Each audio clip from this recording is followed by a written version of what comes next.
आज हम एक ऐसे ट्रेडिंग कॉन्सेप्ट के बारे में जानने वाले हैं जिसे अगर आप सीख जाते हैं तो आपकी ट्रेडिंग स्टाइल हमेशा हमेशा के लिए बदल जाएगा। टेक्निकल एनालिसिस के जन्मदाता चार्ल्स डॉ ने ईयर 1900 में एक थ्योरी दिया था, डॉ थ्योरी, जिससे लोग एक्चुअली मार्केट को प्रिडिक्ट कर सकते थे कि आगे क्या होने वाला है। भले ही आज के यूट्यूब ट्रेडिंग चैनल इस बारे में बात ना करती हो, लेकिन आज भी यह स्ट्रेटजी उतनी ही कामयाब है जीतने की 100 साल पहले थी। और यह स्ट्रेटजी इसी थ्योरी से ड्राइव हुआ है जिसे मल्टी टाइम फ्रेम एनालिसिस कहा जाता है। इस वीडियो में मैं आपको समझाऊंगा कि कैसे आप हायर टाइम फ्रेम से लेकर लोअर टाइम फ्रेम तक चार्ट्स का एनालिसिस कर सकते हैं और अपने ट्रेडिंग डिसीजन को बेहतर बना सकते हैं। तो सबसे पहले समझते हैं कि मल्टी टाइम फ्रेम एनालिसिस होता क्या है। यह एनालिसिस का एक तरीका है जिसमें आप पहले हायर टाइम फ्रेम का एनालिसिस करते हैं और फिर धीरे धीरे लोअर टाइम फ्रेम तक आते हैं। इस प्रोसेस में आपको 3 महत्वपूर्ण टाइम फ्रेम की जरूरत होती है। पहला time frame direction time frame होता है, जिसका उपयोग आप मार्केट की दिशा को समझने के लिए करते हैं। यानी आप देखते हैं कि प्राइस ऊपर जा रहा है, नीचे जा रहा है या साइडवेज मूव कर रहा है, जिससे आपको ओवरऑल ट्रेंड का आइडिया मिलता है। दूसरा time frame behaviour time frame होता है, जो प्राइस के बिहेवियर के बारे में डिटेल में बताता है। यानी प्राइस का मोमेंटम कैसा है, मार्केट स्ट्रक्चर ब्रेक हो रहा है या नहीं, वीक रिजेक्शंस या डोजी कैंडलस्टिक्स दिख रहे हैं या नहीं, और मार्केट रिट्रेस कर रहा है या नहीं। तीसरा और आखिरी time frame entry time frame होता है, जिसमें आप एक्चुअल ट्रेड एंटर करते हैं। अगर प्राइस डाउन ट्रेंड में है तो आप सेल के लिए देखेंगे और अगर अपर ट्रेंड में है तो आप बाय करने के लिए देखेंगे। ये बहुत सिंपल है। ये जो टाइम फ्रेम्स आप इस्तेमाल करेंगे वो आपके ट्रेडिंग स्टाइल पर निर्भर करते हैं। मान लीजिए मैं इंट्राडे और स्विंग ट्रेडिंग का मिक्स उपयोग करता हूं, तो मैं 4 घंटे का टाइम फ्रेम डायरेक्शन के लिए, 1 घंटे का टाइम फ्रेम बिहेवियर के लिए और 15 मिनट का टाइम फ्रेम एंट्री के लिए उपयोग करता हूं। लेकिन अगर आप स्काल्पर हैं तो आपके लिए ये टाइम फ्रेम्स अलग होंगे। आप 1 घंटे को डायरेक्शन के लिए, 15 मिनट को बिहेवियर के लिए और 5 मिनट टाइम फ्रेम को एंट्री के लिए इस्तेमाल करेंगे। इसलिए टाइम फ्रेम पूरी तरह से आपके ट्रेडिंग स्टाइल पर निर्भर करता है, लेकिन मैंने एग्जाम्पल देकर समझा दिया है जिससे आप अपने ट्रेडिंग स्टाइल के हिसाब से सही टाइम फ्रेम चुन सकते हैं। मल्टी टाइम फ्रेम एनालिसिस को शुरू करते हैं, जिसमें हम सबसे पहले 4 घंटे के टाइम फ्रेम को चुनेंगे ताकि हमें पता चल सके कि मार्केट इस समय किस दिशा में है। 4 घंटे का टाइम फ्रेम चुनने का सबसे बड़ा कारण यह है कि यह हमें मार्केट का पूरा स्ट्रक्चर बता देता है कि अभी मार्केट किस दिशा में है। अगर हम 15 मिनट का चार्ट इस्तेमाल करते तो हमें स्पष्ट दिशा का पता नहीं चलता, क्योंकि प्राइस ऊपर नीचे कर रही होती है। इसलिए दिशा को समझने के लिए हमेशा बड़े टाइम फ्रेम पर जाना बेहतर रहता है।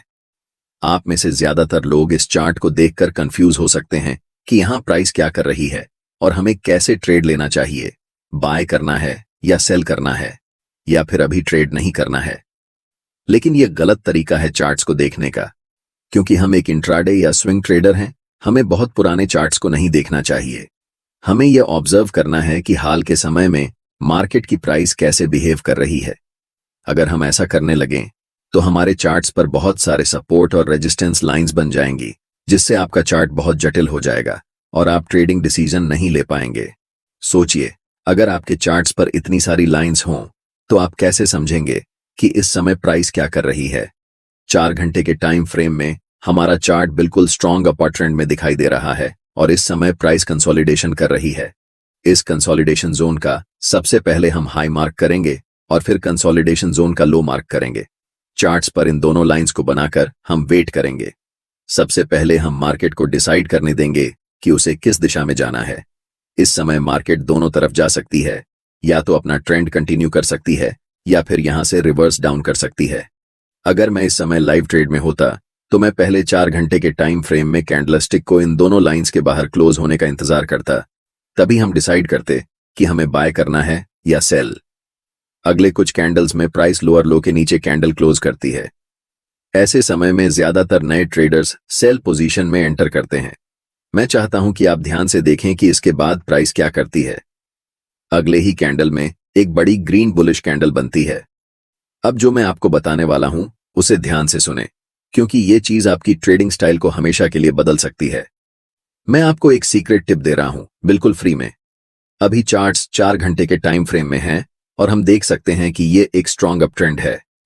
लेकिन जैसे ही हम चार्ट्स को 1 घंटे के टाइम फ्रेम में बदलते हैं तो हमें दिखता है कि प्राइस धीरे धीरे नीचे की तरफ जा रही है। और जब हम 1 घंटे के टाइम फ्रेम को 15 मिनट के टाइम फ्रेम में बदलते हैं तब हमें चार्ट्स पर एक स्ट्रॉन्ग डाउन ट्रेंड दिखता है।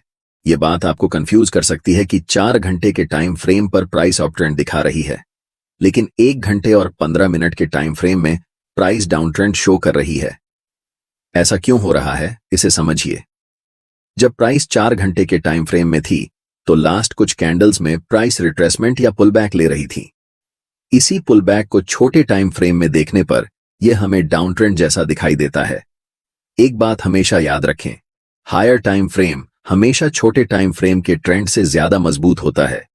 इस सिचुएशन में 4 घंटे का टाइम फ्रेम 1 घंटे के टाइम फ्रेम से और 15 मिनट के टाइम फ्रेम से भी ज्यादा स्ट्रांग होगा, और 1 घंटे का टाइम फ्रेम 15 मिनट के टाइम फ्रेम से स्ट्रॉन्गर होगा। इसीलिए हम ट्रेड भी उसी डायरेक्शन में लेंगे जिसमें बड़े टाइम फ्रेम का ट्रेंड चल रहा हो।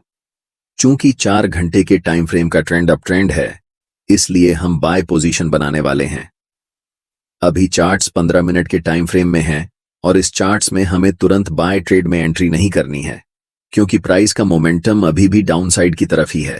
पहले हम वेट करेंगे कि प्राइस 15 मिनट के टाइम फ्रेम में बियरिश से बुलिश ट्रेंड में शिफ्ट हो जाए, तभी हम बाय पोजीशन में एंट्री करेंगे। अभी तक प्राइस हमें कोई सिग्नल नहीं दे रही है कि वह बुलिश होने वाली है, इसलिए हम अभी भी इंतजार करेंगे। प्राइस इस लेवल को रीटेस्ट करने आती है, लेकिन पूरी तरह से ब्रेक नहीं कर पाती और फिर से नीचे चली जाती है। ऐसा दोबारा होता है, जिससे हमें पता चलता है कि अभी प्राइस साइडवेज हो चुकी है। इस समय बाय पोजीशन में एंट्री करने के लिए यह जरूरी है कि प्राइस इस लेवल के ऊपर क्लोज होकर अप ट्रेंड का स्ट्रक्चर बनाए। अगर हम प्राइस को 1 घंटे के टाइम फ्रेम में बदलते हैं तो हम देख सकते हैं कि अभी तक हमें कोई भी बुलिश सिग्नल चार्ट्स पर नहीं मिल रहा है जिससे हम बाय डिसीजन बना सकें। अगले कुछ कैंडल्स में प्राइस लास्ट स्विंग लो तक आती है और उस पर्टिकुलर लेवल से एक स्ट्रॉन्ग रिजेक्शन लेकर ऊपर की तरफ बढ़ जाती है, जिससे एक बिग ग्रीन बुलिश कैंडल बनती है। प्राइस ने ट्रेंड लाइन को ब्रेक कर दिया है, लेकिन हमें 1 घंटे के टाइम फ्रेम पर ट्रेड एंट्री नहीं करनी है, इसलिए हम अपने चार्ट्स को 15 मिनट के टाइम फ्रेम में बदल रहे हैं। अब हम कह सकते हैं कि मोमेंटम डाउन ट्रेंड से अप ट्रेंड में शिफ्ट हो चुका है और इस समय 15 मिनट के टाइम फ्रेम में मोमेंटम अप है, 1 घंटे के टाइम फ्रेम में मोमेंटम अप है और आखिरकार 4 घंटे के टाइम फ्रेम में भी मोमेंटम अप है। जब इन तीनों टाइम फ्रेम में मोमेंटम एक ही दिशा में होता है, तब समझो कि आपका सेटअप बनकर तैयार हो चुका है और यह किसी जादू से कम नहीं है।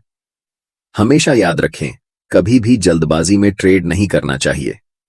हमें तब तक इंतजार करना चाहिए जब तक तीनों टाइम फ्रेम में प्राइस एक ही दिशा में न हो जाए। अब यहां हम बाय पोजीशन में ट्रेड में एंट्री करते हैं, ठीक इस ज्वाइंट ग्रीन कैंडल की क्लोजिंग पर, जिसमें हमारा स्टॉप लॉस ट्रेंड लाइन के थोड़े नीचे होगा। इस ट्रेड में हमारा टारगेट लेवल 4 घंटे के टाइम फ्रेम का स्विंग हाई होने वाला है, क्योंकि प्राइस ने इसी लेवल से डाउन ट्रेंड की ओर शिफ्ट होना शुरू किया था। इसे आप सप्लाई जोन या रेजिस्टेंस एरिया भी कह सकते हैं। अगर आप टारगेट सेट करने में कंफ्यूज हो रहे हैं तो मैं आपको एक टिप देता हूं। ट्रेड में एंट्री करने से पहले आपको चार्ट्स के लेफ्ट साइड पर ध्यान देना चाहिए और देखना चाहिए कि स्विंग कौन कौन से लेवल पर है। जैसे कि लास्ट टाइम ये एक स्विंग हाई है और इससे पहले ये एक स्विंग हाई है, तो हम इस समय 2 टारगेट रख सकते हैं। लेकिन क्योंकि बड़े टाइम फ्रेम में ट्रेंड स्ट्रॉन्ग है, इसलिए स्विंग हाई को टारगेट रखना ज्यादा सही रहेगा। और देखो, प्राइस बिना समय बर्बाद किए ऊपर चला गया। अब मैं आपको एक और तरीका बताता हूं कि कैसे इस ट्रेड में एंट्री करनी है। टाइम फ्रेम को 15 मिनट से 1 घंटे में शिफ्ट करते हैं।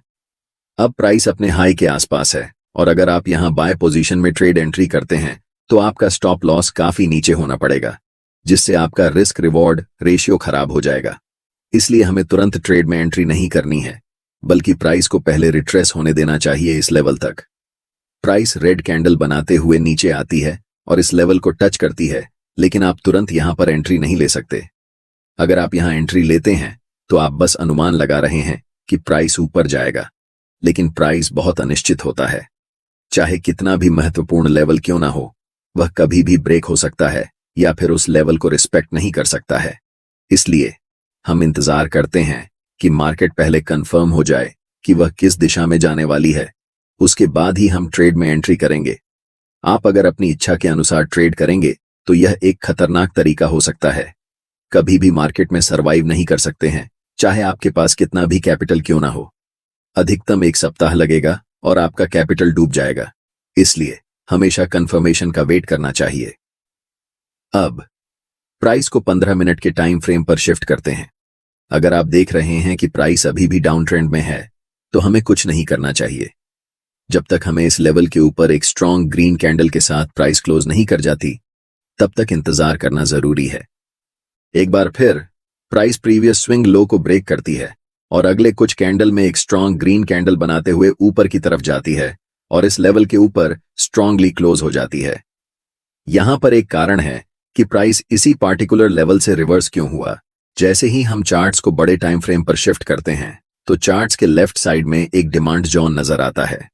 हम यहां सप्लाई और डिमांड जोन कैसे ड्रॉ करते हैं, इस पर चर्चा नहीं करेंगे, क्योंकि मैंने इस टॉपिक पर पहले ही एक डिटेल वीडियो बना दिया है। आप चैनल पर जाकर वह वीडियो देख सकते हैं। मैं चाहता हूं कि आप इस स्थिति को ध्यान से देखें और इसे उस वीडियो से लिंक कर पाएं जो मैंने पहले बनाया है। अब हमारे पास 3 कंफर्मेशन है। फर्स्ट, 15 मिनट के टाइम फ्रेम में ट्रेंड अप है। सेकंड, 1 घंटे के टाइम फ्रेम में ट्रेंड अप है। और थर्ड, 4 घंटे के टाइम फ्रेम में भी प्राइस अप है। हम जानते हैं कि यह सेटअप हमारे लिए एक जादू की तरह काम करता है। इस कैंडल की क्लोजिंग पर हम बाय ट्रेड में एंट्री करेंगे, जिसमें हमारा स्टॉप लॉस कैंडल के लो के पास होगा और take profit next swing high पर होगा। अगर हम बड़े टाइम फ्रेम पर देखें, तो ये हमारा 1 के लेवल है जहां तक प्राइस जा सकती है। आप देख सकते हैं कि प्राइस वैसा ही करता है, धीरे धीरे मार्केट स्ट्रक्चर बनाते हुए ऊपर की तरफ उस लेवल को टच करती है, जिससे हमारा टारगेट हिट हो जाता है और हम प्रॉफिट बुक कर लेते हैं।